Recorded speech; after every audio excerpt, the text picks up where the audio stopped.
Olá, querido irmão, querida irmã. Sou o padre Frei Inácio José, pároco da paróquia de Nossa Senhora das Mercês, Arquidiocese de Belo Horizonte, mestre em Teologia Bíblica pela Faculdade Jesuíta de Filosofia e Teologia de Belo Horizonte. Seja bem-vindo, seja bem-vinda ao nosso programa Pão da Palavra, no qual nós meditamos a Palavra de Deus proclamada neste domingo. Estamos celebrando o terceiro domingo do tempo da Quaresma. Queridos irmãos, queridas irmãs, a palavra de Deus nesse domingo nos apresenta Êxodo, capítulo 3, versículo de 1 a 8 e versículo 13 a 15.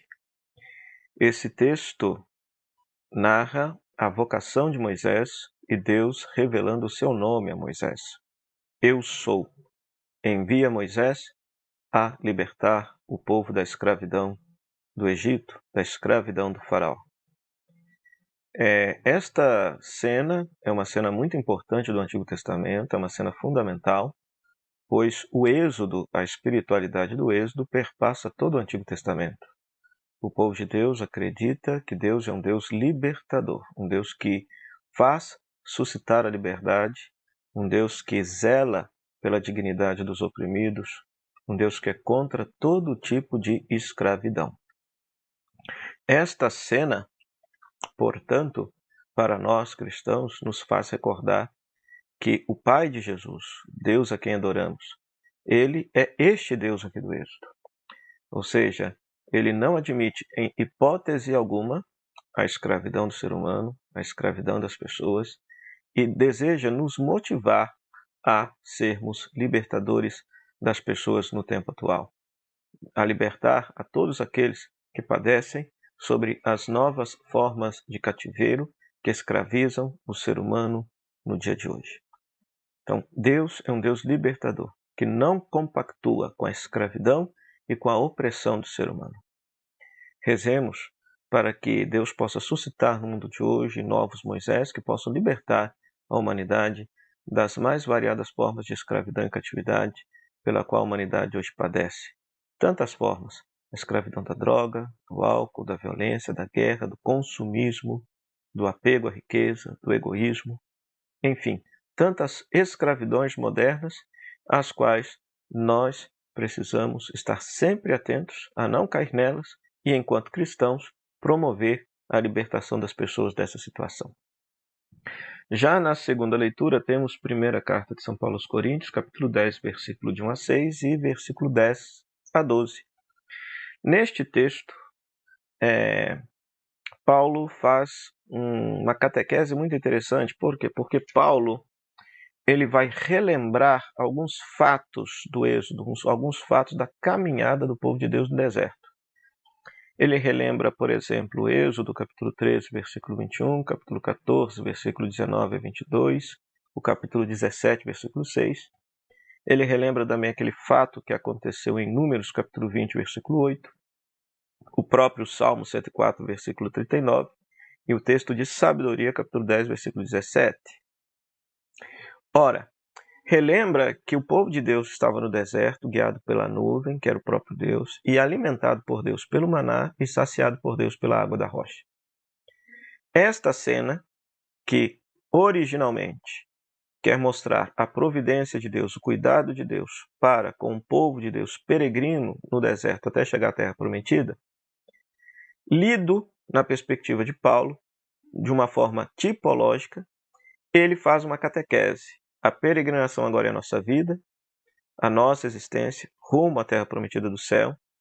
A água é uma água espiritual, o maná é o corpo de Cristo, a rocha da qual sai a água é o próprio Cristo. Então é interessante que para a igreja antiga, para a igreja primitiva, rocha era, ou pedra, também era um dos títulos de Jesus. Ele é a pedra angular, a rocha angular na qual o edifício da comunidade está alicerçado, construído. Então é interessante que Paulo utiliza da Escritura para tirar lições e tirar uma nova catequese para a igreja de Corinto, né?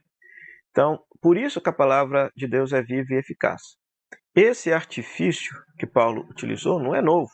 Os judeus também faziam isso. Quando, por exemplo, acharam os manuscritos do Mar Morto, que provavelmente pertencem a uma comunidade judaica dos essênios, ao lerem os textos sectários, ou seja, os textos próprios daquela seita dos essênios, então percebe-se também que eles faziam esse tipo de leitura tipológica da Escritura, interpretando a palavra de Deus no Antigo Testamento de acordo com a realidade necessária daquela comunidadezinha cristã, daquela comunidade judaica dos essênios, né?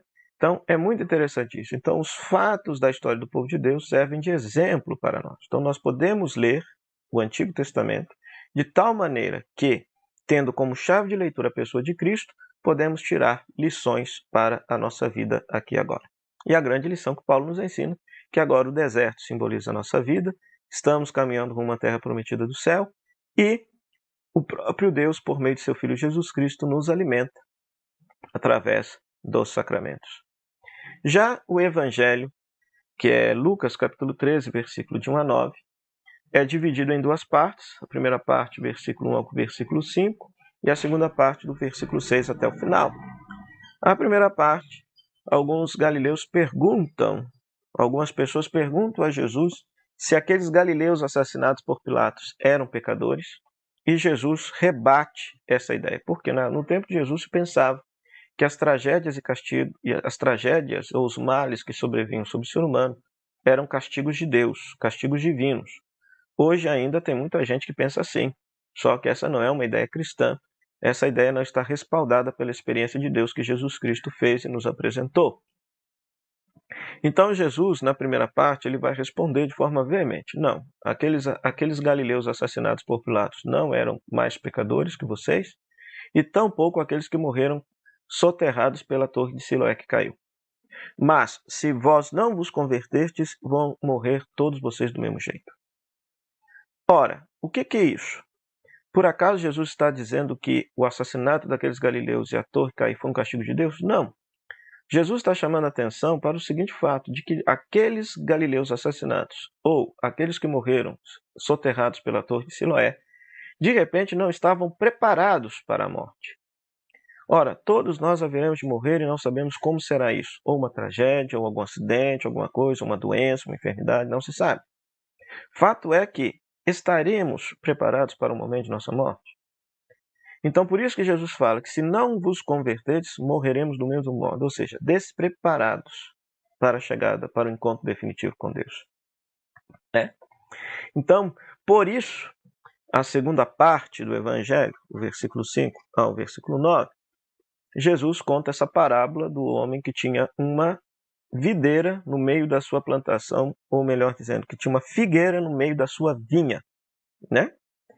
E essa figueira não dava frutos. Então o dono da vinha quer cortar, mas quem está cuidando lá da figueira quer cuidar dela, adubar para ver se ela dá fruto. Se não der fruto, corta. Ou seja, essa parábola nos ensina a paciência de Deus. Tantas vezes nós não damos os frutos de vida e santidade que Deus deseja, e Deus poderia cortar a nossa raiz e tirar a nossa vida, mas não faz. Por quê? Porque Ele tem paciência conosco. Cristo, através da palavra, através dos sacramentos, através de nossa vida de oração, quer adubar a nossa vida para que nós possamos frutificar no amor, na compaixão, na solidariedade, no carinho, no perdão. Então, Ele tem paciência conosco. Acontece, porém, que nós não podemos abusar dessa paciência de Deus, porque um dia, mais cedo ou mais tarde, a árvore de nossa vida será cortada. Então, é a grande lição do Evangelho deste dia, que nós possamos nos preparar para o momento de nossa morte, não abusando da paciência de Deus, mas usando a vida que nós temos para fazer, de fato, esse processo de conversão. A partir do terceiro domingo do tempo da Quaresma, os Evangelhos, neste ano C, ano litúrgico C, diga-se de passagem, eles sempre vão nos apontar para o mistério da penitência, do arrependimento, da conversão de nossa vida. Recordando que na Igreja Antiga, o tempo de Quaresma era aquele tempo disciplinar que a Igreja colocava para os catecúmenos, aqueles que estavam se preparando para receber o batismo na Vigília Pascal, bem como também era o tempo de penitência para aqueles cristãos que, por um pecado grave, se afastaram da mesa da Eucaristia. Então, na quarta-feira de cinzas, o bispo dava uma penitência para eles, e na quinta-feira santa, acabada a penitência, eles confessavam seus pecados. Então, o ano litúrgico C, a partir desse terceiro domingo, então, vai sempre nos falar da conversão, arrependimento de pecados. Para quê? Para que a gente possa, de verdade, a examinar a nossa vida, perceber a nossa conduta, arrepender dos nossos pecados, buscar o sacramento da confissão, reconciliar-nos com Deus, para bem celebrarmos o mistério da Páscoa.